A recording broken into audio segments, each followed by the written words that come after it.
by survivors are going to be all that we have, because the adults who lived through this horrific chapter of Jewish history are few, and they're hard to find. So when I first started to think about how to coordinate this event virtually, I thought I could somehow connect the circumstances of our quarantine with what happened 80 years ago, when Jews and anyone who did not fit the profile of an Aryan nation had to hide or risk being murdered. But the epiphany is there's actually just no comparison. We may have to wear a mask, but we don't have to hide who we are. And we may limit our points of contact to stay safe, but we can rely on all those courageous individuals at the supermarkets and hospitals who keep us fed or take care of us when we're sick. And yes, people are dying from COVID-19, and it's tragic, and it is sad, and I wish it wasn't happening. But these deaths are not at the hands of an organized entity like the Nazis, who sought to exterminate, well, they did exterminate an entire race and wipe out a culture that we only understand through books or music or theater.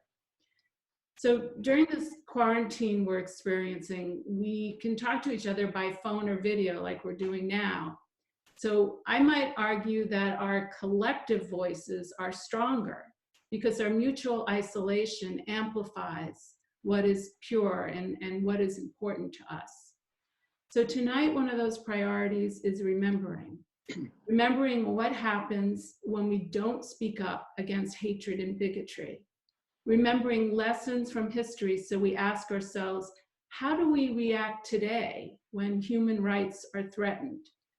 To help us do that, we're going to hear from Revere University President Sister Paula Bewley and Temple Beth Abraham congregant Elliot Eisenberg, and our featured speaker, Ruth Eisenberg. And I will let Elliot introduce his stepmom when we get to her. So we're going to kick off this virtual event with what has become a tradition, the Nashua Interfaith Choir singing Ani Me'amin, a traditional Hebrew song which comes from the 12th century Jewish Articles of Faith, translated as I believe. Jed Holland, and I thank you very much, Jed Holland, mixed this audio clip from individual contributions. The song, sung by many Holocaust victims, still serves as a beacon of hope for the future of mankind. And Rabbi, you can play the song now.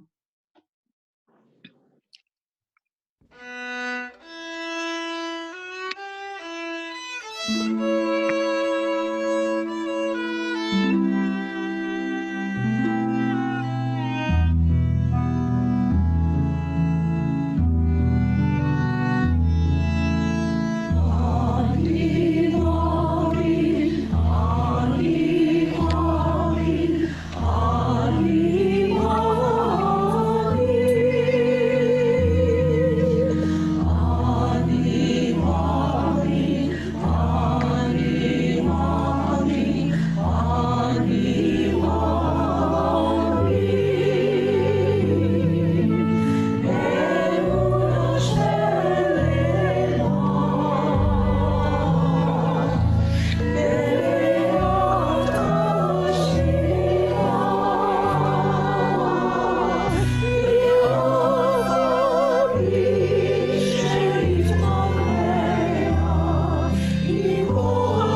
was beautiful.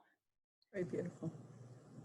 So I'm going to let Sister Paula speak from Riviera University, and thank you for joining us and speaking. Cheryl, thank you. It is a privilege to join you all. And so, dear friends, this evening we gather to mourn the sins of the past and the shameful crimes known as the Holocaust. It is a stain on humanity itself. We gather this evening so that we can remember, aided by the power of stories, as shared this evening by Ruth Eisenberg. We need these stories, as painful as they are, to maintain our vigilance and to shake our consciousness into action. These stories of courage and faith are ever more cherished in these days as the raw edge of religious hatred and persecution remains in our world, ever ready to spark. May our ideals be ever renewed this evening, and may we again join our voices as one human family and cry, never again, never forget. And to all this evening, shalom. Thank you. Thank you very much. So I'm going to let Elliot introduce his stepmom. Good afternoon. My name is Elliot Eisenberg, and I am the son of 2 Holocaust survivors. Thank you for joining this Yom Hashoah commemoration program. My mother, Luba, of blessed memory, was born in Poland in 1927. My mom was 12 years old when the Nazis invaded Poland. She survived internment in 4 concentration camps: Leipzig, Skarżysko, Buchenwald, and Buna. She lost her mother, father, 4 sisters, and 2 brothers to the death camps. My father, Yechiel, of blessed memory, was born in 1922. My dad was 17 years old when his world was destroyed by the invasion of Poland by the Nazis in 1939. My dad had his father, 3 sisters, 3 brothers murdered in the Shoah.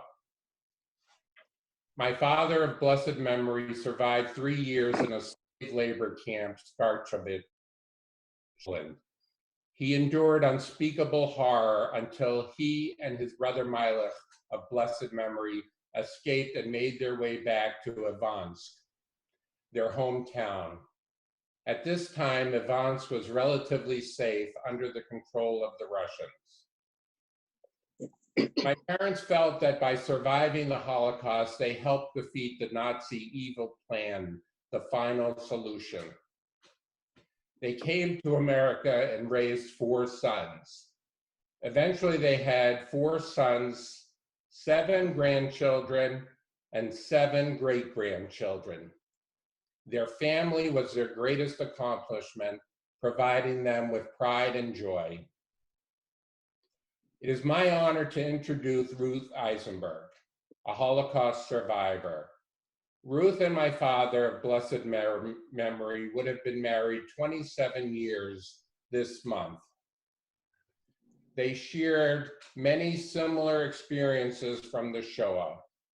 Ruth, over the past 27 years, has become the beloved matriarch of the Eisenberg family.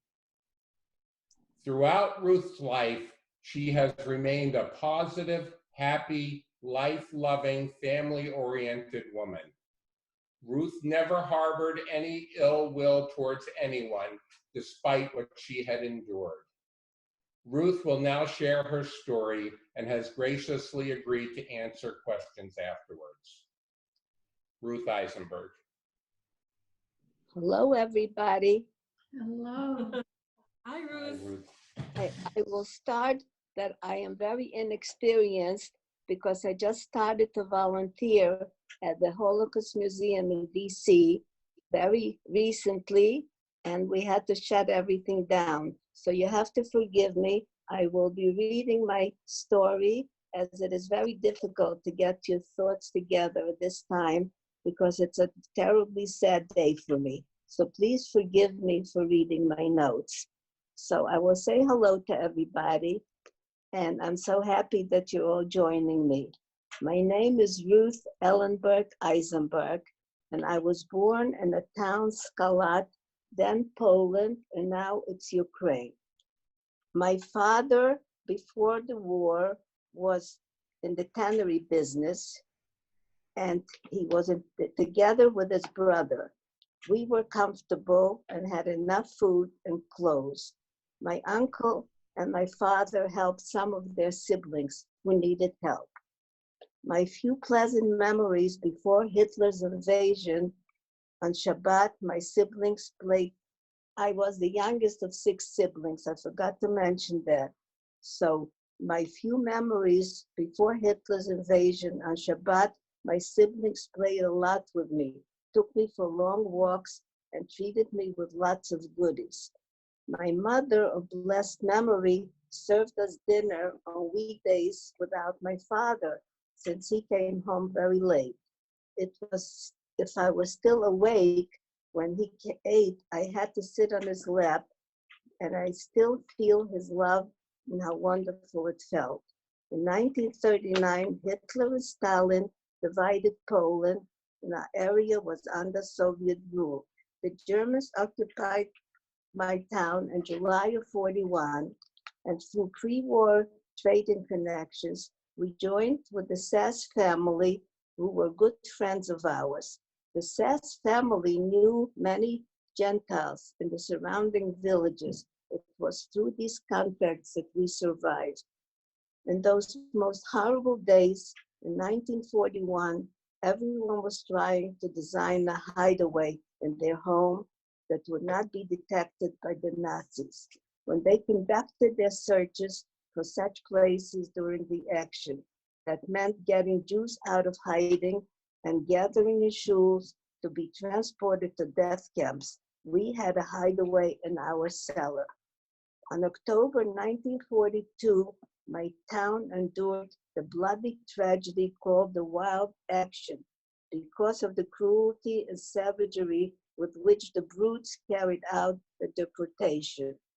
Luckily, we made it into a hiding place in our cellar. My sister Malka with her husband, their baby, and my parents, my sister Miriam and Bernice.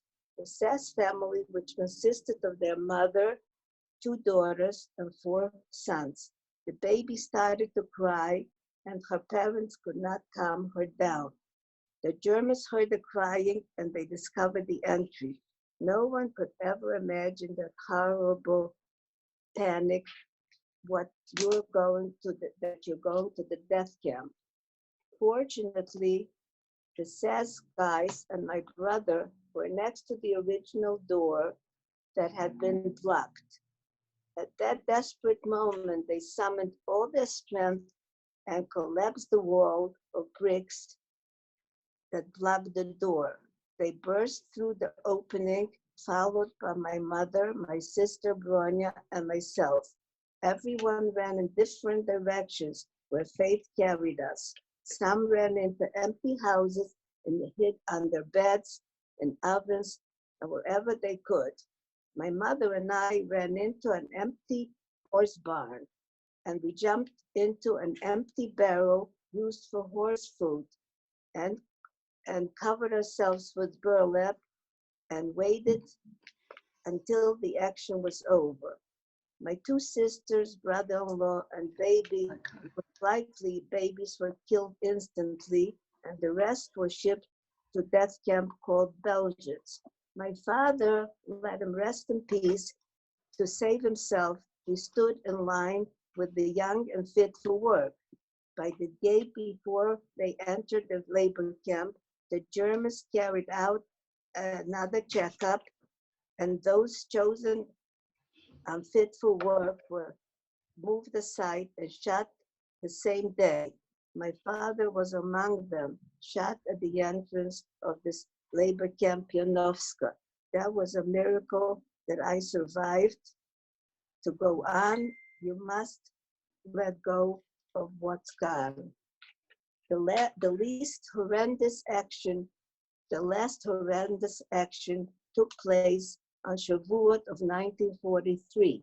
We luckily hid in our house where the Nazis ran our tannery business. They were busy finding bunkers all over town, so we opened some wooden panels that led to a small crawl space. While hiding, the Nazis came in with bayonets to dig through the floors, and they hurt one of us. Not seriously, thank God. Once more, we succeeded. The ghetto was liquidated, and all the young people were sent to a local labor camp. My sister, Bernice, smuggled me in and put me in her bed under a few covers. It had to look perfect. Luckily, I was small and thin and had to hold my breath most of the day, since the Germans were on duty watching all day. That day was eternal. As I mentioned before, we were closely connected with the Sass family, who knew many Gentiles in the surrounding villages. It was through these conflicts that we made it possible for us to survive. The Sasses knew this righteous and exceptionally good-natured family, Baranovsky, who agreed to hide us. This family risked their lives for us. Mr. Baranovsky came at night to this labor camp with a horse and buggy and took two of the Sass women and my mother and myself to his house. He gave us a spot in the attic with hardly any ventilation and very little light. They fed us with whatever food they could spare. We practically shared the same breath, and our bellies groaned. After the camp was liquidated, the rest of our families, that is 7 people, were hidden in this barn under the same circumstances. I'll always be grateful to the Baranovsky family for this incredible sacrifice. We remained there for as long as they could keep us. I'll never forget the worried look on their faces and sadness that dwelled in their eyes. They had no choice. We had to get out. In those days, neighbors kept eyes on each other. If they watched if a little more food was cooked, they knew that they were hiding Jews. The neighbors warned them to let us go. We had to form a new plan quickly. My brother Yitzchak, of blessed memory, and 2 of the Sass guys had decided to hike about 5 miles to the closest forest where we would hike. For the waiting period, the Baranovsky family led us to their potato fields a couple of miles from their home. We all laid in the trenches between the growing potatoes and waited for the guys to return. We waited until the following night to be able to walk to the forest and hide there. That day was eternal. Our bodies ached with cramps from remaining in the muddy field for so long. We had to be vigilant of the Nazis, Ukrainian police, and peasants. This ordeal of losing my father and 2 daughters and a grandchild affected my mother terribly. She could not eat whatever little food we had. She was getting weaker and weaker. Once a beautiful, righteous, and giving person gave up and wanted to die. To save the rest of us, we had to leave her. No one was strong enough to carry her. So a day or so later, a friend of the Baranovskys let us know that my mother died, and he buried her in the potato fields. We learned that no one can imagine the saddest feeling that you cannot visit the grave of your deceased dear ones. Deep in the forest, the boys dug a large, deep hole, and there we stayed until the onset of winter. The boys spent their nights foraging for food, mostly in the fields and gardens of local farmers. They returned before sunrise in order not to be caught. They came back with some vegetables, with some vegetables of local farmers. They returned before sunrise in order not to be caught. We cooked these veggies in a bucket of into a soup in a bucket of water from a stream on a small campfire. We sat together on the dirt floor under a roof of bare trees and gray skies. By December 1943, the ground was covered with a white blanket.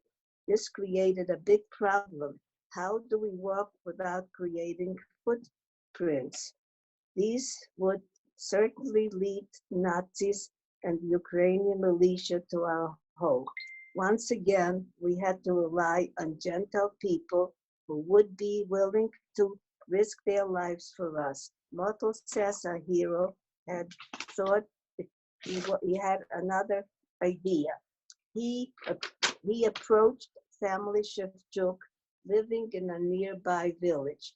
The father was a murderer of a Bandera gang that is a militia Ukrainian group sought to murder Jews. No one would suspect Jews to be hidden among these murderers. He agreed to hide 5 of us, all ladies. That's my sister, of blessed memory, 3 Sass ladies. There we survived the last few months of the war. Three guys brought us there to the family Shevchuk and gave them a firm warning. One of us will hopefully survive, and we will hurt you should you harm any of these women. Mr. Shevchuk must have held these words earnestly. Every night we watched him leave in a Nazi uniform. We knew he's hunting for Jews, yet luckily his family hid us. In March of 1944, we were informed by the Shevchuks that the Soviets liberated our town. We walked home about 3 miles. Jews were slowly returning from all places to horror, finding empty homes and streets. Pure miracle. I survived to relate a little of my dark, long story. I survived because God wanted me here to tell the free world what an uncaring world did to its fellow human beings. Now, I'm the only survivor from both families. I am the lucky lady. I have 2 children, 4 stepsons, 2 daughter-in-laws, and 11 grandchildren and 7 great-grandchildren. I feel victorious. Any questions I'm willing to try to answer. That's quite a story. And thank you for sharing that. I'm gonna see if I could use the wave hand feature, maybe. I see Elaine's hand. I'll unmute you. Go ahead, Elaine. How did you come to the United States? I came through many, many journeys, through many different countries, and finally we had DP camps, mainly Germany and Italy. So we were able to smuggle through to Italy.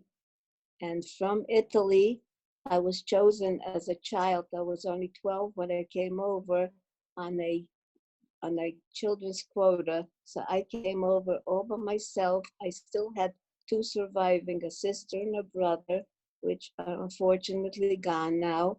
But I was chosen on a children's quota. So I came over in 1947 to the USA to an uncle that came here way before Hitler. That was my mother's brother that brought me over to Massachusetts. Thank you. You're welcome. I see David Sachs. Hi, Ruth. Thank you so much for sharing your story. It's an honor and a privilege, and I hope that you're recording this at the Holocaust Museum for posterity, because it's a tremendous story. The question I had for you, in the age after the Holocaust, with so much disruption to connections and communication, how were you able to find your siblings that had survived? Well, these siblings, my sister, I survived with one of my sisters the whole time. And my brother happened to be he was drafted to the army, and he ended up, luckily, instead of in Poland, he ended up in Russia. So he survived in Russia, and he was able to get out from there right after we were liberated. He came and he stayed with the two of us, and he took care, and we were wandering together to Italy. Okay. Wow, amazing. Thank you again. You're welcome. And you can use the raise hand feature in Zoom, or you can start, because I'm only seeing one screen at a time, and there are 99 people on here.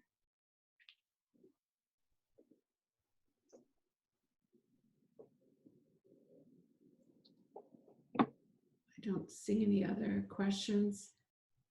I have a question for you, Ruth. How do you maintain optimism with everything that you've been through? I just feel very lucky that I was able to survive and to still get some education, which I started actually at age 12. And I just feel that God spared me from the whole family. He spared 3 of us, but I'm the youngest, and I guess I'm here the last. And God gave me 2 beautiful children of my own and 4 grandchildren. And of course, like Elliot explained, through the future family that I feel so close to, I adopted these boys and grandkids and great grandkids.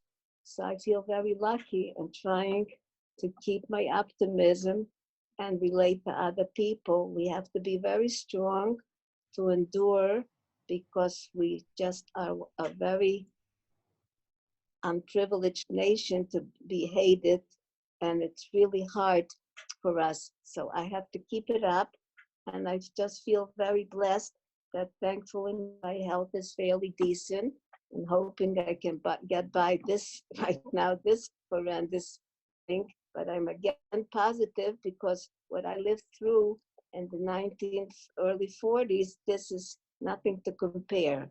So I'm feeling lucky to have my beautiful home and water and everything, all of my comforts. So I feel blessed even now.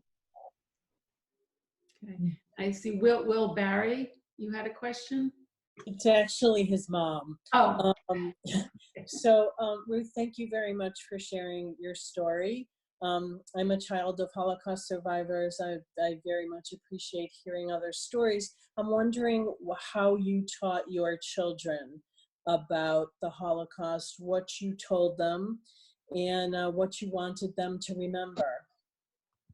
Well, luckily, my brother was very well versed in Yiddish. So he sort of wrote about my family's, the whole family's, our own story.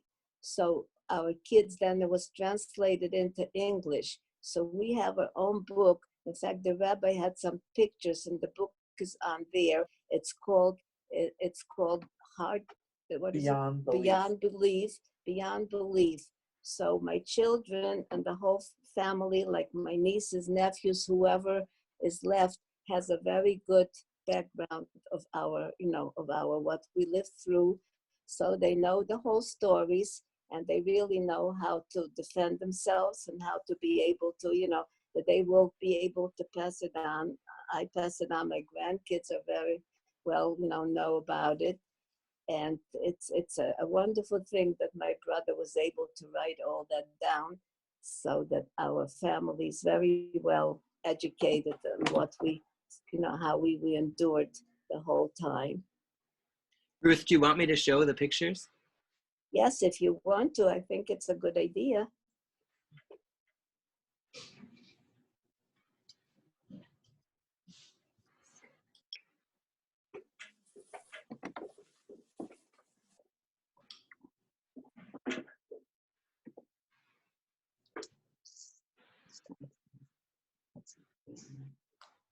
That's my grandmother and my aunt and my little cousin. Mm. This is my only picture of a brother of mine that perished, and my son is named after him. We tried to name all our kids. This picture is very meaningful. One of my brother-in-laws was in the Polish army, and his family went to see him.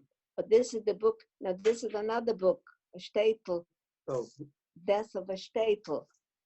That's a book also about my town, but it's all testimonies. So it's not like a book just all about the Holocaust. It's testimonies of the people that survived.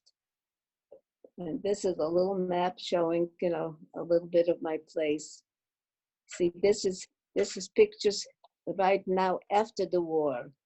A very dear friend of mine, Lucia Milch, she went back and took all these pictures. See, they were taken in 1995. This still looks fairly decent. There's the Scarlet Camp building. Yeah, this is the camp building. You can see how dilapidated. And this is the main synagogue. Look how sad, what it looks like.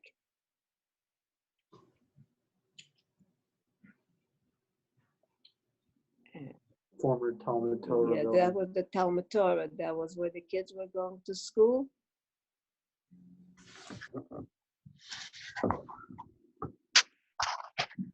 Diagram of the ghetto. Yeah. This is how people went to labor, from the day camps, like they went for the day. This is mass grave, fortunately. And this is the book my brother wrote, Beyond Belief. That's the book that is really a treasure to us. And this is a Seder in the DP camp in Italy. That was after I was gone already. That had to be 1948. And this is from an art school. When my sister-in-law taught the art school, that were all her students. And this is the three of us. I believe that was in Italy. We sent this for a Rosh Hashanah greeting to my relatives. And this was my husband and his two brothers. My husband is on the right, and those were his two brothers, Mottel and Paul. And this is my brother when he came back from Russia, and he went to visit the city of Lviv. That's where my father was shot. And this is a picture of the Maccabi team that were playing in the camps, and my husband is all the way on the left. And here I am with this, my husband is on the left here, right? Mm-hmm. And in this picture, I think I'm somewhere, but I can't locate myself right now. Mm-hmm. I'm somewhere, I think. On here, I'm on the left. No, on the right side. On the right side, the second to the right, it's me and my husband. Not then. Then he was a young boy and I was a little girl. Yeah. This is on the left side. Right side. The right side, I say, yeah. Right side next to this lady. Yeah, there you next go. to Yeah, her. whoever circled Yeah, exactly. next to That her, little yeah. face Yeah, and her yeah. future husband above her. Yeah, right there, right. And all the way to the right is the lady that's responsible for translating the book that Death of a Shtetl was written in Yiddish. And this lady, Lucia Milch, is quite well off. And she translated the book into English, but it's all testimonies. We do have it at the Holocaust, but it's testimonies. And this is when I'm leaving from Italy, from the port Genoa, to come to the USA in 1947. And this is my future husband that I didn't know then. We were both kids. We were both kids then. No. And this is a picture that Elliot knows most of the people. It's my family and me in the front celebrating, I think it was my 17th birthday with two of my closest friends on each side. But the rest, besides those two friends, is all family. And this actually is not my wedding, it's my prom. My brother made a mistake writing that's my wedding picture. It's my prom picture. Wow. Oh, this is my wedding picture. This is the uncle and aunt and my two cousins that brought me over. And that's my wedding picture.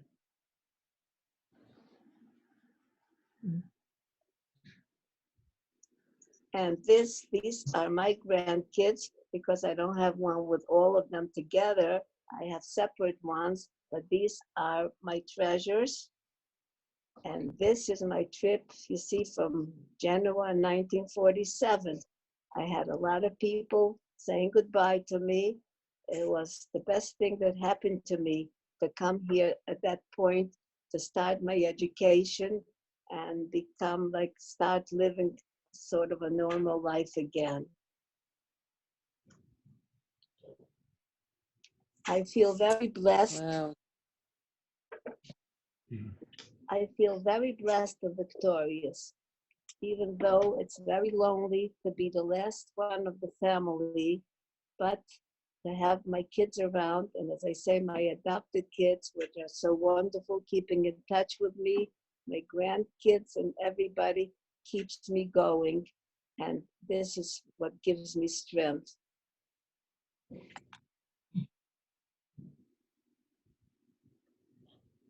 Thank you, everybody, for listening.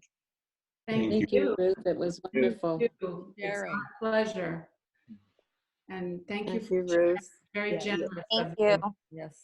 You're welcome, everybody. Very Thank you good. so much, Ruth, for sharing that. It means Thanks, the world Ruth. to us. Beautiful. Thank you so much for sharing your heart and your story with all of us.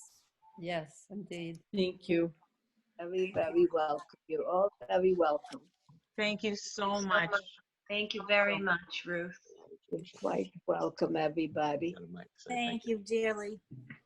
Ruth, thank you. It's Judy. Thank you very much. Okay, I was very grateful to be able to share it. It's very inexperienced, but I tried my best. Oh, you did very well.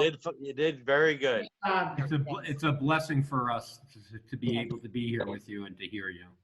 Thank you And so for you to very share much. it. Thank you so very much. And thank you for being in our lives all these years. Yeah. Absolutely. Thank you, Ruth. Nice to see you again. We love you. Love you. Ruth. Oh, well, Be safe, Well, Ruth. stay Love you safe. very much. thank you so much, everybody.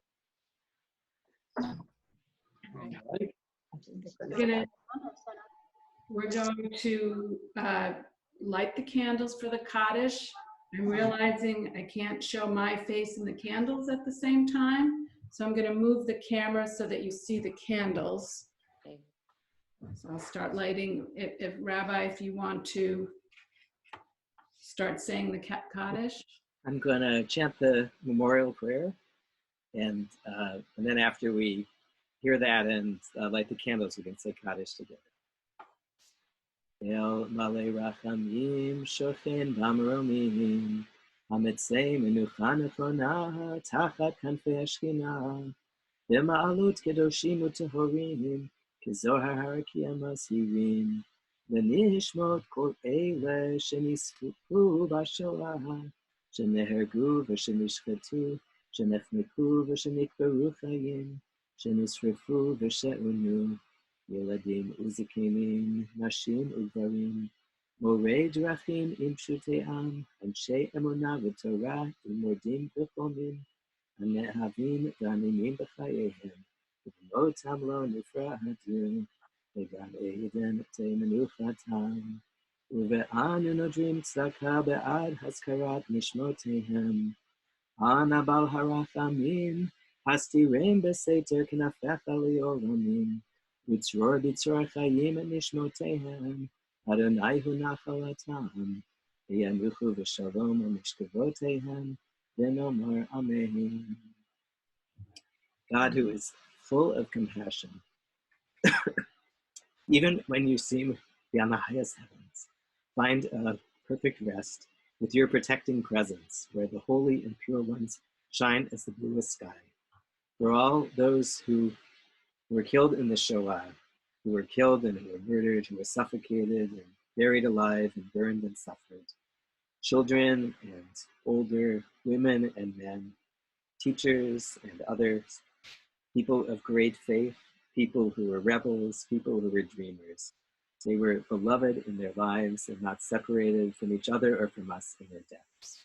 May they find rest together under divine protection as we dedicate our lives to living in the light of their deaths. And after the Shoah, we pray that they find rest and peace, and we all together can say, Not too great. you can light, Cheryl.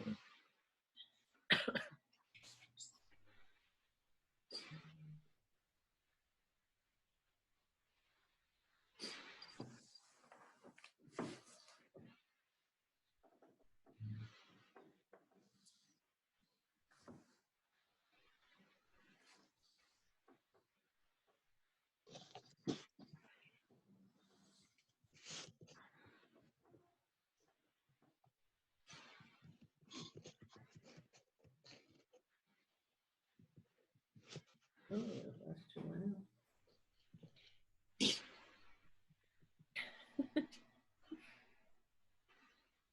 Let's keep going up. Naomi's pretty quiet. What was that? I know you love me. I think in all kinds of ways it would be appropriate for us to be able to hear each other say the Kaddish with the clash of how it will sound as we try to hear each other. That's so important for us to say it together and to try to hear each other's voices and to say Amen. So I'm going to allow people's microphones to be on, and although if you've got something distracting behind you, you can mute it out and say the Kaddish together. Yitkadal,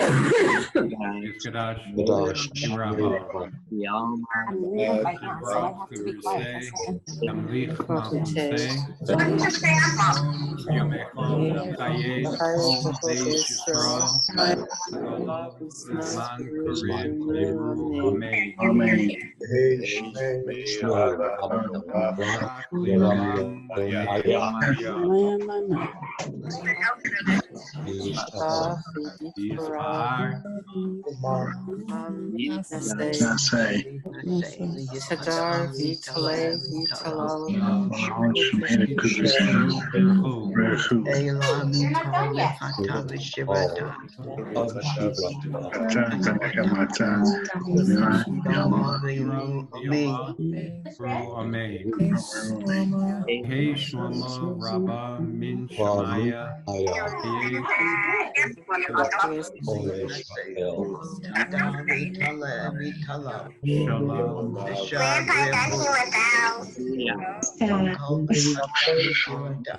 Leinu B'Al Kol Yisrael Ru Amen.